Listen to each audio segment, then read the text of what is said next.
People often believe that in order to become more productive, we simply need to be disciplined enough to get more stuff done. And while you should definitely strive to become more hardworking and a disciplined person, this general way of thinking is misleading. I can work long and hard on making my iPhone background look pretty, and still that doesn't make it important or impactful.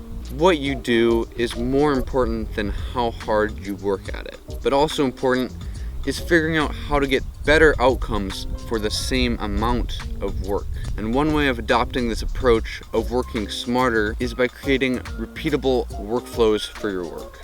Let me explain. Back in Detroit, Henry Ford wondered how he could bring the price of the Model T down to where everybody could buy it. You've probably already heard about how the assembly line revolutionized the automobile industry. And not just the automobile industry, but just how we manufacture things overall. It just makes things a lot more efficient. Instead of it taking 12 hours to build a car, it could take only 1 hour. And so, in a sense, this idea of an assembly line is kind of what we're applying to our more modern work.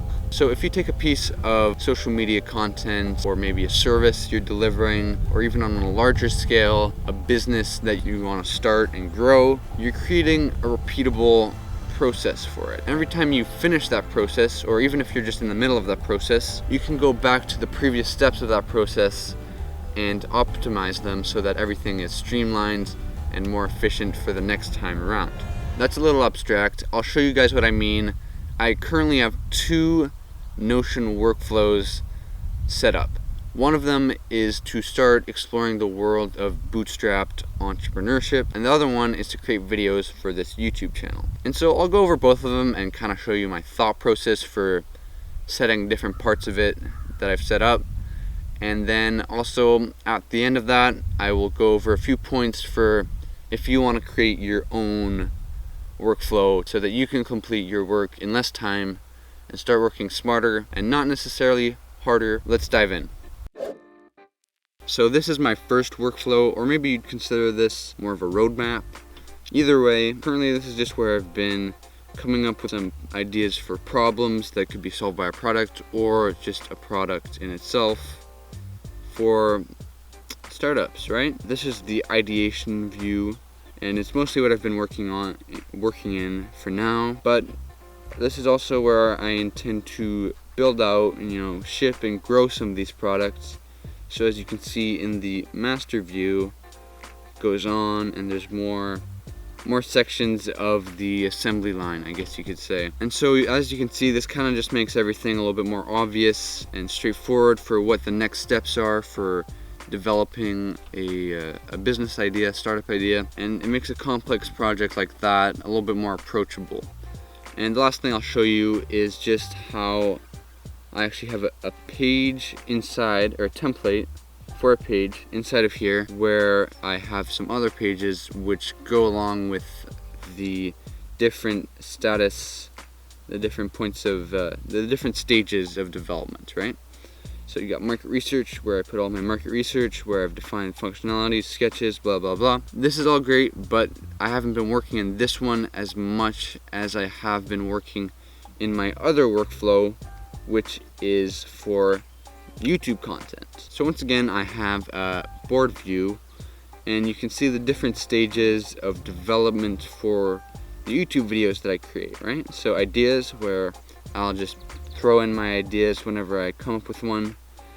Researched and developed, where my ideas have been researched and thought out a little bit more. Written, shot, edited, and then uploaded or scheduled to be published, right? And so I'll show you what I mean when I say these workflows can really increase your productivity and your output, right?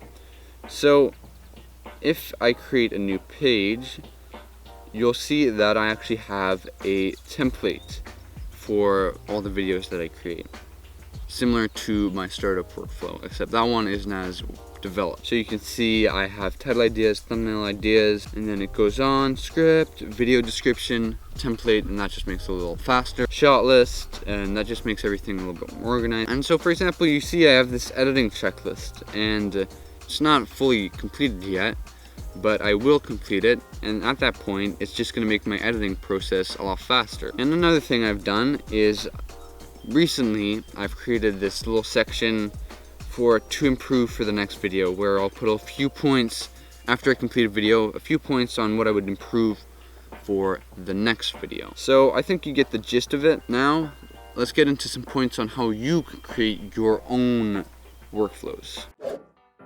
First point I have is you don't have to reinvent the wheel. Both of the workflows that I have, I've just built off of other pre-existing Notion templates. There are tons of Notion templates out there. I've linked the 2 Notion templates that I've used and I've built off of for my 2 workflows. There's also just a bunch of great templates in your Notion workspace if you click on the little templates thing. A second point is you should follow the minimum viability framework. And what that is pretty much the idea in like the world of startups that you should create a test version of your product before you actually release a fully featured, spec'd out version. This way you eliminate risk by not building out any features and aspects of your product that people don't actually care about. You create a simple version to validate if it works, and then if it works, then you can work with actual people who use that product to build out the rest of the product, and then it's kind of a win-win all around. So anyways, you want to follow that same kind of idea when you build out your workflows. Instead of creating a whole elaborate workflow all at once, you should just use a basic template or a basic version of what you think you're going to use, and then slowly over time you add some features and little elements to your workflow. That's pretty much the end of the video. I hope you enjoyed and got some valuable ideas from it. If you want to learn some more ideas similar to the ones in this video, you can go check out this video where I talk about 10 books that changed the way that I viewed the world. That's it for today. I'll see you next week.